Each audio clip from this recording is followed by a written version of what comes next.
2.2 trillion. That's Solomon's estimated net worth in today's currency, making him the wealthiest human being who ever lived. Not Elon Musk, not Jeff Bezos, not the Rothschilds or Rockefellers. Solomon, a king who received 25 tons of gold annually, built a temple worth over $200, and operated trade routes that generated wealth beyond modern comprehension. But here's what shocks people. Solomon didn't achieve this wealth through conquest, exploitation, or inheritance alone. He operated according to a specific law of money that God himself revealed, a principle so powerful, so contrary to modern financial systems, that it's been deliberately suppressed from mainstream teaching. 1 Kings 3:10 records God's promise. Moreover, I will give you what you have not asked for, both wealth and honor, so that in your lifetime you will have no equal among kings. And God kept that promise by teaching Solomon a financial law that the wealthy elite have discovered, applied, and hidden from the masses for centuries. Christ Uncovered is about to reveal what Solomon knew, what Proverbs conceals in plain sight, and why the modern financial system is designed to keep you from ever applying it. Here's what many ignore. The Bible contains more verses about money than about heaven and hell combined. Over 200 to 300 verses discuss wealth, poverty, and financial principles. Yet most churches avoid teaching biblical wealth principles because they're afraid of sounding prosperity gospel. They've confused poverty with humility. They don't understand that God's wealth laws contradict modern economic systems. They haven't studied what made Solomon the wealthiest man in history. So believers remain trapped in poverty while claiming money is the root of all evil, a misquote of scripture that actually says the love of money is a root of all kinds of evil. 1 Timothy 6:10. Solomon wasn't evil, Abraham wasn't evil, Job wasn't evil. Isaac, Jacob, David, all extremely wealthy, all righteous before God. The issue was never wealth. The issue is the source of wealth and the stewardship of wealth.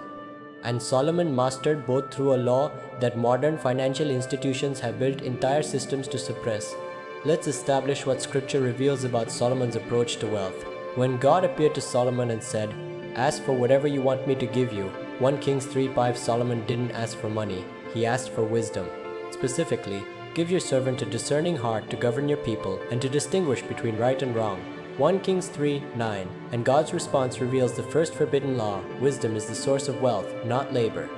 God said, "Since you have asked for this and not for long life or wealth for yourself, I will give you a wise and discerning heart. Moreover, I will give you what you have not asked for, both wealth and honor." 1 Kings 3:11-13. Notice the sequence: wisdom first, wealth follows. This is the opposite of modern financial teaching, which says, work hard, save money, invest wisely. Solomon's law says, acquire wisdom and wealth will pursue you.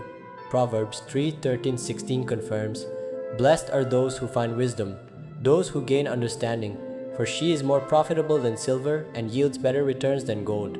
Long life is in her right hand. In her left hand are riches and honor. Riches are in wisdom's left hand, the secondary hand. Long life and favor with God are in the right hand, the primary blessing. But here's the forbidden part modern systems don't want you to know. When you prioritize wisdom over wealth, wealth comes without the anxiety, corruption, and destruction that usually accompany it. Here's the profound truth Christ Uncovered wants you to grasp. God designed wealth to flow toward wisdom, not toward labor alone.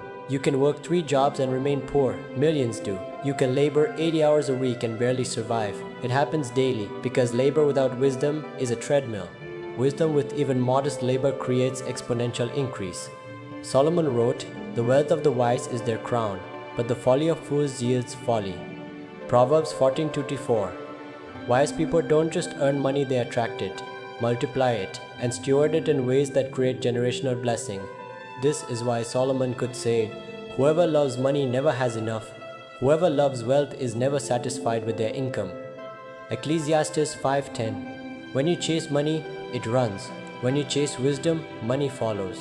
Now let me reveal the specific financial laws Solomon discovered and recorded in Proverbs laws the wealthy apply while teaching the poor to do the opposite. Law 1. The law of the seed. One person gives freely, yet gains even more. Another withholds unduly, but comes to poverty. A generous person will prosper. Whoever refreshes others will be refreshed. Proverbs 11:24-25. This is the law of sowing and reaping applied to finances. The wealthy give strategically and abundantly. The poor hoard fearfully and lose even what they have. Modern consumer capitalism teaches, spend on yourself, you deserve it. Solomon teaches, give first and watch supernatural multiplication. Law 2, the law of multiple streams, ship your grain across the sea, after many days you may receive a return. Invest in 7 ventures, yes, in 8 you do, not know what disaster may come upon the land. Ecclesiastes 11:2. Solomon operated multiple income streams, trade routes, agriculture, mining, taxation, international commerce, real estate. Modern employment teaches, get a job, earn a salary, be grateful. Solomon teaches, diversify your income, never depend on a single source. Law 3, the law of diligence over urgency, dishonest money dwindles away, but whoever gathers money little by little makes it grow. Proverbs 13:11. The wealthy build slowly, compound consistently, and think generationally. The poor chase get rich, quick schemes, lottery tickets, and high-risk gambling. Solomon accumulated 25 tons of gold annually, not overnight.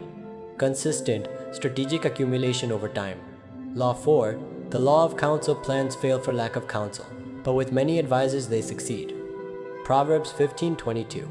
Solomon surrounded himself with advisors, international traders, skilled craftsmen, and wise counselors. Modern individualism teaches, be self-made, trust no one. Solomon teaches, wise counsel multiplies wisdom and therefore multiplies wealth. Law 5, the law of priority, but seek first his kingdom and his righteousness, and all these things will be given to you as well. Matthew 6:33, Jesus echoing. Solomon's principle. Solomon built God's temple before building his own palace. He prioritized the kingdom and God ensured his wealth. Modern secularism teaches, God and money are separate. Keep religion out of business. Solomon teaches, honor God with your wealth and he will multiply what remains. Now here's why the modern financial system suppresses Solomon's laws, because they create financial independence and the system requires dependence. If you applied Solomon's principles, you'd give generously. Breaking the consumer cycle, you'd create multiple income streams. Leaving exploitative employment, you'd build slowly. Rejecting predatory debt systems, you'd seek counsel. Avoiding manipulative financial experts, you'd prioritize God. Refusing to worship at the altar of materialism, banks profit from your debt. Corporations profit from your consumption. Governments profit from your dependence. But a population operating on Solomon's principles, they become ungovernable, debt-free, and generous, the exact opposite of what the system needs to function. This is why financial education isn't taught in schools. Why biblical wealth principles are mocked as prosperity gospel. Why the narrative is money is evil instead of the love of money is evil. Keep people poor and you keep them controlled. Teach them Solomon's laws and you liberate them financially and spiritually. So how do you apply Solomon's forbidden laws today? Step 1. Stop chasing money. Start pursuing wisdom. Read Proverbs daily. Study biblical financial principles. Invest in knowledge before investing in stocks. Step 2. Give first. Before you pay bills, before you buy groceries, give to God's kingdom. Watch him multiply what remains. Step 3. Create multiple income streams. Don't just work a job, build assets, develop skills, invest strategically. Step 4. Gather wise counsel. Find mentors who have what you want and who honor God. Avoid advice from broke people. Step 5. Honor God with your wealth. Tithe faithfully. Give generously. Trust that the one who owns the cattle on 1,000 hills, Psalm 50:10, can provide for you. But Christ uncovered must give you this warning. Solomon himself violated his own principles in the end. He accumulated wealth for its own sake. He married foreign wives who turned his heart from God. He used his wisdom for pleasure instead of purpose. And Ecclesiastes, written at the end of his life, is his confession. Meaningless, meaningless, everything is meaningless. Ecclesiastes 1:2, the lesson, wealth without God is emptiness. Wisdom applied without divine purpose is vanity. Solomon's laws work. They will make you wealthy, but only when applied with kingdom purpose do they bring fulfillment. If you've made it this far, you've realized Solomon's wealth wasn't luck, it was the application of divine financial laws. But there's more God wants to reveal. The specific prayers Solomon prayed that opened financial floodgates, the biblical investment strategies hidden in Proverbs, how to break generational poverty through biblical wealth principles, the 7 streams of income Solomon managed simultaneously. Click the next video to discover the complete biblical blueprint for wealth, the prayers, the practices, and the principles that transform poverty into abundance according to God's design. This is Christ Uncovered, where ancient wisdom creates modern breakthrough.